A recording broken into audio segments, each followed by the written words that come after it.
नमस्कार बालदोस्तांनो, कसे आहात तुम्ही सगळे? मजेत आहात ना? स्वतःच्या आणि आपल्या घरच्यांच्या आरोग्याची काळजी घेतच असाल, अशीच घेत राहा. कारण अजून काही दिवस तरी आपल्याला या वातावरणाशी झुंज द्यायची आहे, निकराने झुंज द्यायची आहे. आणि या सगळ्यामध्ये तगून राहण्यासाठी आपल्या आवडत्या गोष्टी मात्र नक्की करायच्या आहेत. वाचन, लेखन, व्यक्त होणं मुळात हे खूप जास्त गरजेचं आहे. आपल्या व्यक्त होण्यावर आपल्या वाचनाचा खूप चांगला प्रभाव पडत असतो. म्हणून छान छान वाचत राहा. गोष्टी जशा ऐकल्या पाहिजेत तशाच त्या वाचल्या देखील गेल्या पाहिजेत. आज आपण अतिशय सुंदर अशी जपानमधली एक गाणाऱ्या पक्ष्याची गोष्ट ऐकणार आहोत. चला तर मग ऐकूया.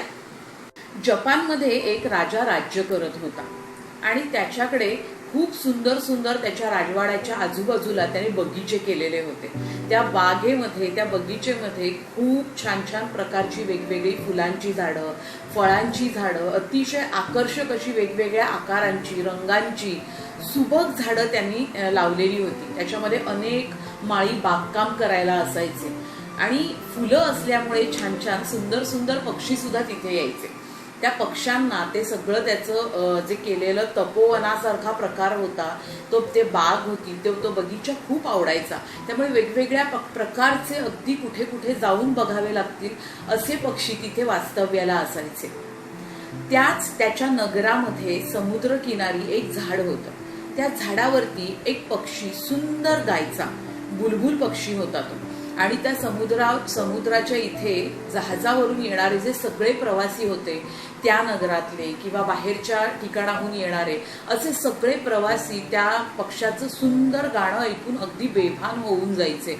अगदी मंत्रमुग्ध करून टाकेल अशा प्रकारचं तो बुलबुल पक्षी सुंदर गाणं, हृदयाला भिडणारं असं गाणं गायचा. कधी ते आर्त असं दुःखी स्वर असायचे, कधी ते खूप आनंदी असायचे, कधी एक प्रकारे उत्साह माणसाच्या आयुष्यामध्ये फुलवणारे असायचे. तर येणारा जाणारा प्रत्येक माणूस जो असायचा तो ते गाणं ऐकून सुखी व्हायचा, तृप्त व्हायचा. आणि सगळीकडे त्या पक्षाचं असं नावाजलेपण सुरू होतं. प्रत्येक जण ते गाणं ऐकायचं आणि त्याच्याबद्दल जाऊन चर्चा करायचे. दोन माणसं जमली त्या पक्षाचं गाणं ऐकल्यावरती की ते लोक त्याच्याबद्दलच बोलत असायचे.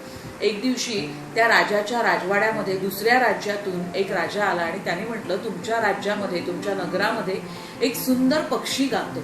आम्ही येताना त्याचं गाणं ऐकलं. इतका सुंदर पक्षी तुमच्या राज्यात आहे, तुम्ही त्याला राजवाड्यात का नाही आणत? तेव्हा राजाला ही गोष्ट अजिबातच माहीत नव्हती. त्याला पत्ताच नव्हता की आपल्या राज्यामध्ये असा कुठला पक्षी असेल याची सुद्धा. मग त्याने सेवकांना बोलवलं, सगळ्यांना धाडलं की तो पक्षी कोण आहे, कुठला आहे. कोणाला काहीही सुतराम त्याच्या राजवाड्यामध्ये कल्पना नव्हती या गोष्टीची. राजा चिडला, अरे तुम्हाला इथल्या नगरामध्ये असलेल्या मुंगीपासून अस्वलापर्यंत प्रत्येक प्राण्याची, पक्ष्याची, सगळ्याची खबर पाहिजे. असे कसे तुम्ही गाफील राहू शकता? इथे एक सुंदर गाणारा पक्षी आहे, वेगवेगळ्या राज्यातून लोक येतात, तिथे प्रवासी येतात, त्याचं गाणं ऐकतात, मंत्रमुग्ध होतात आणि आपल्याला इथे राजवाड्यात काहीच माहित नाही. ही चुकीची गोष्ट आहे. तुम्ही सगळ्यांनी ताबडतोब लवकरात लवकर त्या पक्षाचा शोध घ्या आणि मला येऊन खबर द्या, असं राजाने सगळ्या मंत्र्यांना, सगळ्या सेवकांना त्या पक्षाच्या पाठीमागे धाडलं.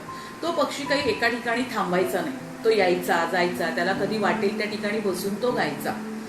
मग अशी सगळीकडे राज्यामध्ये, नगरामध्ये लोकांना सगळीकडे ते सेवक जे होते ते विचारायला लागले की तो पक्षी आहे कुठे? कुणाला काहीच पत्ता नाही. लोक सांगायचे तो येतो, तिथे गातो आणि तो निघून जातो. मग राजवाड्यामध्येच एक काम करणारी मुलगी होती. तिने सांगितलं की मला माहिती आहे तो पक्षी कुठे येते, मी सांगू शकते तुम्हाला तो पक्षी कुठे भेटू शकतो ते. आणि मग सेवकांनी तिला राजासमोर उभं केलं. राजा म्हणाला, तू जर का माझं हे काम केलंस, तो सुंदर गाणारा पक्षी जर का तू दाखवलास तर तुला इथे चांगली हुद्द्याची नोकरी मिळेल, माझ्या जेवणाची खास सोय करणारी स्वयंपाकीण म्हणून, आणि राजवाड्यामध्ये राहण्यासाठी तुला एक खोली सुद्धा मिळेल. ती मुलगी तयार झाली आणि सगळ्या सेवकांना घेऊन ती जंगलाच्या दिशेने निघाली. थोडं पुढे गेले, तिकडून एका वासराचा आवाज आला. सेवक म्हणाला, अरे वा, किती सुंदर गातोय पक्षी, इतकं मंत्रमुग्ध, काळजाला भिडणारं गाणं हा पक्षी गातोय. तेव्हा ती म्हणाली, अहो नाही, हे एक वासरू आहे, हा पक्षी नाहीये. थोडं अजून पुढे गेले चालत चालत, तिकडे एक बेडूक ओरडायला लागला. दुसरा सेवक म्हणाला, त्यांना कशाची काही कल्पना नसल्यामुळे कोण गात आहे वगैरे काही ते कशालाही, फक्त राजाने सांगितलेली आज्ञा कानात घुमत होती की त्या पक्षाला तुम्हाला घेऊन यायचंय. त्यामुळे जो कोणी ओरडताना दिसायचा त्याला ते पक्षीच म्हणायचे. मग बेडूक ओरडताना दिसल्यावरती सुद्धा ते म्हणतात, वा वा, किती किती अप्रतिम गाणं म्हणतोय हा पक्षी.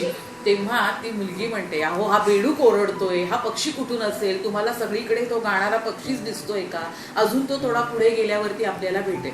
आणि मग सगळे परत तिच्या पाठीमागे जायला लागतात. एका झाडावरती असा अगदी ठिपके वगैरे असणारा साधासा किरकोळ पक्षी बसलेला असतो आणि ती म्हणते, तो बघा, तो आहे तो बुलबुल पक्षी जो खूप सुंदर गातो. तेव्हा ते सेवक म्हणाले, हे कसलं रूप त्याचं, हा साधासा एक पक्षी दिसतो एवढा छोटासा, तो कसलं गाणं म्हणणार. आणि तेव्हा ती म्हणाली, असं नाहीये, त्याच्या दिसण्यावर जाऊ नका, तो साधा असला तरी त्याला देवानी अतिशय स्वर्गीय असा गळा दिलेला आहे. माणसाच्या दिसण्यावर काही नसतं बरं का, त्याच्याकडे असणारे जे गुण आहेत ते खूप अतिशय गरजेचे असतात. एखादा खूप सुंदर दिसणारा माणूस असतो पण त्याच्या मनात काय आहे हे कोणालाच माहीत नसतं. ते जर चांगलं नसेल, धड बोलता येत नसेल, तर तोंड उघडल्यावरती सगळी शोभा जाते. पण माणसाने दिसणं जसं चांगलं असलं पाहिजे तसं अंतर्बाह्य सुद्धा चांगलं असलं पाहिजे. आतून त्याचं मन छान असलं पाहिजे, निर्मळ असलं पाहिजे, दया असली पाहिजे, प्रेम माया असली पाहिजे लोकांबद्दल. तर तो पक्षी असा साधासा पक्षी होता. आणि ती म्हणाली, हे बुलबुल पक्षा, आणि तो गाणारा पक्षी बोलायचा सुद्धा बरं का मुलांनो, हे पक्षा, हे सगळे राजाचे सेवक जे आहेत तुझं गाणं ऐकण्यासाठी इथे आलेले आहेत. तू त्यांना तुझं गाणं ऐकवशील का, इतर सगळ्यांना ऐकवतोस तसं. बुलबुल पक्षी म्हणाला, का नाही, जरूर ऐकवेन. सगळी जण माझ्या गाण्याचा आस्वाद घेतात आणि यांना मी गाणं का नाही ऐकवणार बरं. राजदरबारातले लोक आहेत, हे नक्की ऐकवेन. आणि तो गायला लागला. त्याचे ते मंत्रमुग्ध करून टाकणारे, सगळ्यांना भारावून टाकणारं गाणं ऐकून ते सेवक असे गुंग होऊन गेले. आणि ते बघून त्या पक्षाला सुद्धा आनंद झाला की अरे, माझं गाणं या लोकांना आवडलेलं दिसतंय. आणि त्याला वाटलं इथेच कुठेतरी हा राजा सुद्धा असणार. आणि राजाच्या चेहऱ्यावरचे भाव टिपण्यासाठी तो बघायला गेला तर तिथे राजा नव्हता. सेवक म्हणाला, तू खूप छान गातोस, हेच गाणं तू आमच्या राजासाठी सुद्धा येऊन गाशील का. आमचा राजा इथे नाही, तो राजवाड्यात आहे. त्याने तुला शोधण्यासाठी आम्हाला सगळ्यांना पाठवलं. तुझी कीर्ती ऐकून, तुझं गाण्याचं सगळं वाहवा ऐकून त्याने तो असा वेडा झालाय की कधी एकदा तुझं गाणं ऐकतोय, त्याच्या कानावर पडतोय असं त्याला झालंय. तर तू येशील का. तो पक्षी म्हणाला, ठीक आहे, मी खरं तर असा निसर्गातच गातो, मी कुणाच्या राजवाड्यात वगैरे जाऊन गाणारा पक्षी नाही, पण तो राजा आहे आणि तिथे आपल्या इथे राजाला खूप मोठा मान असतो आणि मी एक साधा पक्षी आहे, मी आपल्या राजासाठी येऊन नक्की गाईन. असं म्हणून तो त्या सेवकांच्या पाठोपाठ निघाला. तो पक्षी येणार म्हणून राजवाड्यामध्ये सगळ्या तैनाती करून ठेवलेल्या होत्या. झुंबर, छानपैकी हलणाऱ्या अशा चांदीच्या घंट्या, त्यांचा किणकिण आवाज, जे पडणाऱ्या प्रकाशावरती असा सगळीकडे लख्ख झालेला राजवाडा, सगळीकडे फुलांच्या माळा आणि असं सुंदर सगळं वातावरण होतं. आणि त्या पक्षाला बसण्यासाठी एक सुंदर सोन्याची फांदी करून ठेवली होती मुलांना. सगळा राजेशाही तामझाम होता त्या पक्षासाठी. आणि त्या पक्षाने त्या राजवाड्यामध्ये आपण म्हणू की एंट्री घेतली. तो आला, उडत आला आणि त्या फांदीवरती दिलेल्या बसला. आणि राजा म्हणाला की आता तू गा. ती मुलगी जिने त्या पक्षापर्यंत नेलं होतं ती दरवाजाच्या पाठीमागे बसून ते गाणं ऐकत होती. आणि पक्षाने सुरुवात केली. तो खूप सुंदर आवाजामध्ये गायला, अतिशय हृदय असं गाणं त्यांनी म्हटलं. आणि ते गाणं ऐकून राजा पूर्णपणे विरघळून गेला. तो सगळी दुःख विसरला, डोक्यावरची ओझी विसरला, त्याची कर्तव्य विसरला, सगळं काही विसरून गेला आणि बेभान होऊन ते गाणं ऐकायला लागला. त्याच्या डोळ्यामधून आनंदाश्रू, दुःखाश्रू सगळे एकत्र व्हायला लागले. आणि तो जणू काही त्याचा उपकृत झाला की तू हे जे गाणं मला ऐकवलंयस हे माझं जीवन साफल्य करणारं, माझ्या जीवनाची यथार्थता या गाण्यामध्ये आहे जणू, असं मला कुठेतरी वाटतंय. असं तो म्हणाला. तू इथेच राहशील का राजवाड्यामध्ये मला गाणं ऐकवण्यासाठी. जेव्हा तुला जायचं असेल त्यावेळी तू जाऊ शकतोस. असं म्हणून त्या पक्षाला त्यांनी राजवाड्यातच ठेवून घेतलं. दिवसातून 2दा आणि रात्री एकदा तो बाहेर फिरायला जायचा. पण त्याच्या पायांना ना मुलांनो दोरे बांधलेले होते की तो उडून आपल्यापासून दूर जाऊ नये. आणि ते दोरे त्या सेवकांच्या हातात असायचे. तो पक्षी उडायचा, मात्र ते सेवक त्याला पुन्हा त्या दोऱ्यांनी ओढून राजवाड्यात आणायचे. हे बघा, जे निसर्गातले जीव असतात त्यांना बंदिस्तपणा आवडत नाही. आपण निसर्ग आणून आपल्या घरामध्ये, आपल्या राजवाड्यामध्ये कधी ठेवू शकत नाही. आपण पिंजऱ्यामध्ये आणून छान दिसणारे गाणारे पक्षी डांबून ठेवतो, पण त्यांना ते आकाश, ते आभाळ, ते निळशार स्वातंत्र्य खुणावत असतं, कारण की तेच त्यांचं जग असतं. पिंजरा हे त्यांचं जग नसतं. जीव तडफडत असतो त्या पिंजऱ्यामध्ये त्यांचा. तसंच त्या पक्षाचं कुठेतरी होऊ लागलेलं असतं. आणि एक दिवशी त्या राजाची आणि त्या पक्षाची ख्याती सगळ्या दूरवर पसरते. सगळ्या राज्यांमध्ये त्याची वाहवा व्हायला लागते आणि चीनमधून एक भेट पाठवली जाते. म्हणजे सगळ्या राज्यांमधून, सगळ्या देशांमधून त्याला वेगवेगळी पत्र येतात की तुमच्याकडे असलेला असा अद्भुत चमत्कारिक पक्षी आहे. तर आम्हाला खूप त्याचं कौतुक वाटतं. राजाला वाटतं असंच हे एखादं पत्र असेल, म्हणून तो उघडून बघतो तर एका पेटीमध्ये एक हिरे, माणिक, पाचू, रत्नांनी मढवलेला पक्षी त्याला दिसतो. आणि तिथे खाली लिहिलेलं असतं की तुमच्या पक्षापेक्षा अतिशय सुंदर रत्नजडित पक्षी आमच्याकडे आहे जो गाणं म्हणतो. तर मुलांनो, तो यांत्रिक पक्षी असतो आणि त्याच्यामध्ये यंत्र बसवलेलं असतं आणि गाणी फीड केलेली असतात. जसे आपल्याकडे रेडिओ असतात, वेगवेगळ्या सीडीज असतात, त्यामध्ये कशी आपण गाणी फीड करून ठेवतो, तसा तो पक्षी असतो. तर आम्हाला आमच्या या पक्षाचा अभिमान आहे. चीन तर तुम्हाला माहिती आहे की या सगळ्यासाठी सुप्रसिद्ध आहे.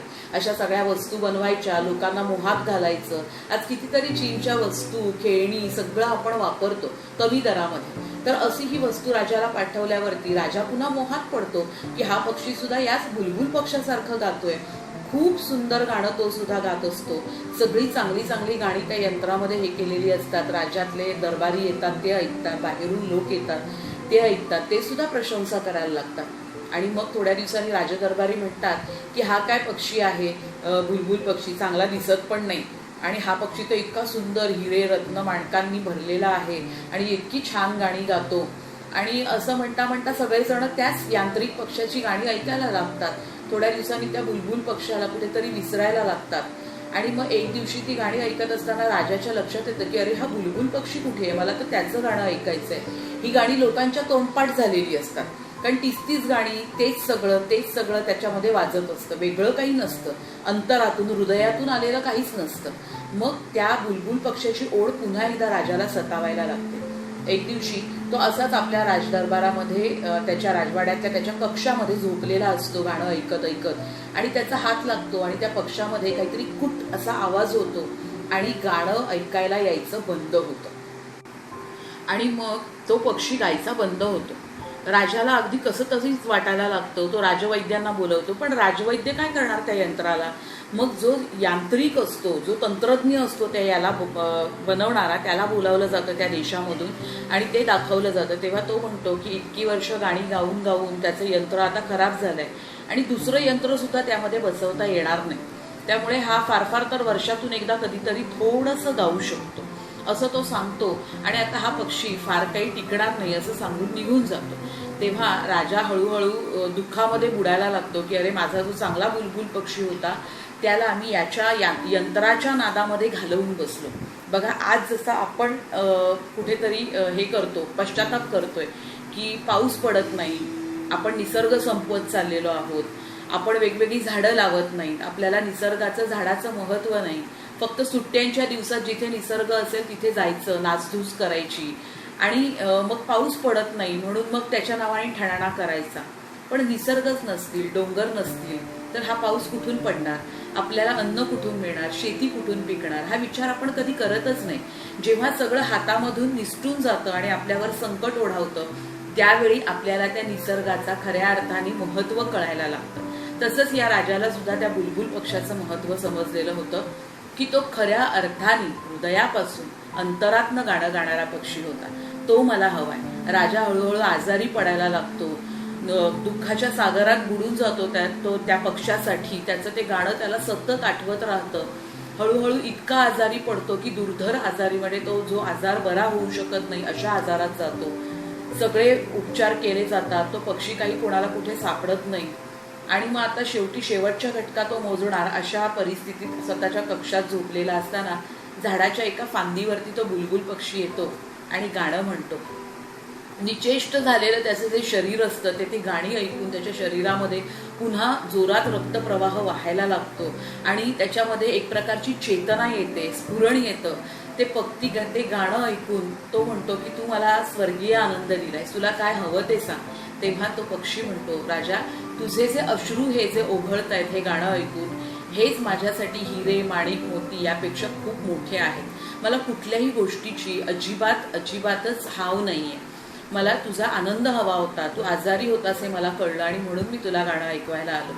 आजपासून नेहमी याच फांदीवर येऊन मी इथे तुला गाणं ऐकवत जाईल. मात्र तू हे राजदरबारात कुणालाही सांगू नको, कारण तुझे जे राजदरबारी आहेत हे चांगल्या मनाचे नाही आहेत, कोत्या मनोवृत्तीचे. त्यांना सोन्यानी रत्नजडीत मिळालेला यंत्र बघितल्यावरती मी चांगला नाहीये असं कुठेतरी वाटायला लागलं. त्यामुळे माझं मन उडालं आणि मी इथून निघून गेलो, हे सगळे पाश तोडून. बाहेर काय घडतंय, चांगलं वाईट, या सगळ्या गोष्टी मी तुला इथे येऊन माझ्या गाण्यातनं सांगत जाईल. मात्र तू ही गोष्ट कधीही कोणाला सांगायची नाहीस. आणि मग तो पक्षी नेहमी येऊन तिथे त्याच्याबरोबर गायला लागला. दुसऱ्या दिवशी राजदरबारी त्याला अंत्ययात्रेसाठी न्यायला आले की राजा मेला असेल बहुतेक, आणि बघतात तर काय, नेहमीचा दरबाराचा कोट घालून राजा मात्र तयार होता तसा त्याच उत्साहामध्ये पुन्हा सगळं करण्यासाठी. त्याने कधीही त्या बुलबुल पक्षाविषयी कुणालाही सांगितलं नाही. ते गुपित ठेवलं आणि तो आनंद तो घेत राहिला. त्याला निसर्गातच राहू दे, निसर्गातच त्याचा गळा फुलू दे, त्याचं हृदय फुलू दे आणि असे अनेक पक्षी तयार होऊ देत असं कुठेतरी त्याला वाटलं. त्याचं महत्त्व समजलं. तर मुलांनो, एक गोष्ट ही या गोष्टी जरी काल्पनिक असल्या तरी त्यातनं जे घ्यायचंय ते लक्षात ठेवा की पक्षी प्राणी यांना डांबून ठेवू नका स्वतःच्या इच्छेखातर. त्यांना मोकळीक हवी असते, त्यांना बाहेर स्वतंत्र जगायचं असतं. घरामध्ये कोंडून ठेवणं आणि आपण आनंद मिळवणं आणि त्यांचा आनंद हिरावून घेणं हे चुकीचं आहे. आपण त्यांच्या प्रेमामध्ये पडतो, लळा लावतो, पण त्यांना काय हवं असतं याचा विचार कधी आपण केलाय का? पाण्यामध्ये मोठ्या तळ्यात वावरणारा मासा आणि आपल्या फिश टँकमध्ये तडफडणारा मासा, त्याचा जीव कासावीस होत असतो. तर प्राण्यांना, पक्ष्यांना मोकळं निसर्गात सोडा, तिथे बघण्यातच आनंद असतो. तो आनंद कोंडून आपल्या घरामध्ये ठेवू नका. त्यासाठी तो आनंद घ्यायला तुम्ही निसर्गात जा, त्यांच्याबरोबर खेळा, एक दिवस छानपैकी गा, हुंदडा, फिरा आणि तो आनंद मनात साठवून घरी घेऊन या आणि पुढच्या काही दिवसांसाठी तो वापरा. तुम्हीही आनंदी राहाल आणि हे पक्षी, हा निसर्ग सुद्धा आनंदी राहील. कशी वाटली आजची गोष्ट? आवडली असेल तर तुमच्या मित्रांना देखील पाठवा. आपलं चॅनेल नक्की सबस्क्राईब करा आणि बाजूला असलेलं बेल आयकॉन बटन सुद्धा दाबा, जेणेकरून तुम्हाला या छान छान गोष्टी प्रत्येक शनिवार आणि रविवारी ऐकायला मिळतील. उद्या पुन्हा भेटूया अशीच सुंदरशी गोष्ट घेऊन. तोपर्यंत टाटा.